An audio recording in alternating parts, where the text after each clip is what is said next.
Yes అండి. ఇప్పుడు Iran యుద్ధం వల్ల ఏ దేశాలు నష్టపోతున్నాయి, ఏ దేశాలు బెనిఫిట్ పొందుతున్నాయి, ఈ విషయం పెద్ద డిస్కషన్ జరుగుతుంది.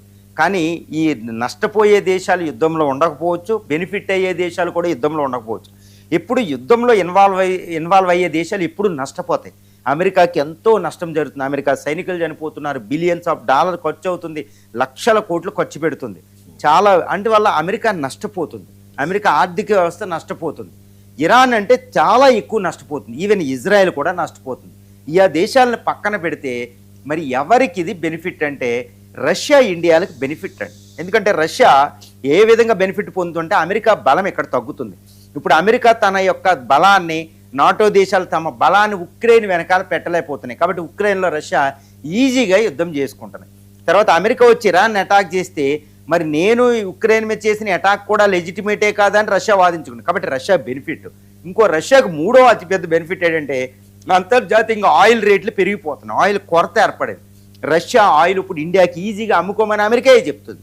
కాబట్టి ఈ ఆయిల్ రేట్లు పెరగడం, ఈ ఆయిల్ని ఎగుమతి చేసుకోవడానికి రష్యాకు అనుమతి లభించింది. కాబట్టి ఆర్థికంగా అది పరిపుష్టం అవుద్ది. రష్యాకి చాలా చాలా బెనిఫిట్ జరిగిందని చెప్పవచ్చు ఈ విషయంలో.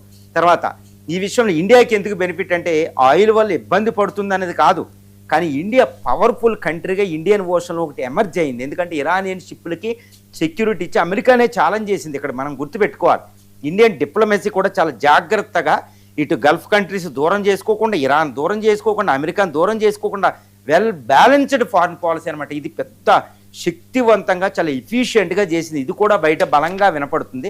తర్వాత ఇండియాకి భయపడే అమెరికా రష్యా ఆయిల్ తెచ్చుకోవచ్చు అని చెప్పింది. అంటే ఇండియా చాలా చాకచక్యంగా ఆర్థిక వ్యవస్థను ముందుకు తీసుకెళ్తుంది. కాబట్టి ఆయిల్ కొరత అనేది ఒకటి ఉంది, కానీ ఇండియా అధిగమించే శక్తి ఉంది. ఆయిల్ అక్కడ నుంచి వస్తుంది. ఇప్పుడు గ్యాస్ కూడా హర్ముజ్ స్ట్రైట్ ద్వారా మనకు వచ్చే అవకాశం ఉంది. ఇరాన్ కూడా అనుమతించింది. కాబట్టి ఫస్ట్ నష్టపోయినా మాత్రం ఇండియాకి నష్టం ఉండదు, ఎక్కువ లాభమే యుద్ధం వల్ల. ఎందుకంటే సూపర్ పవర్స్ ఇన్వాల్వ్ అయినాయి.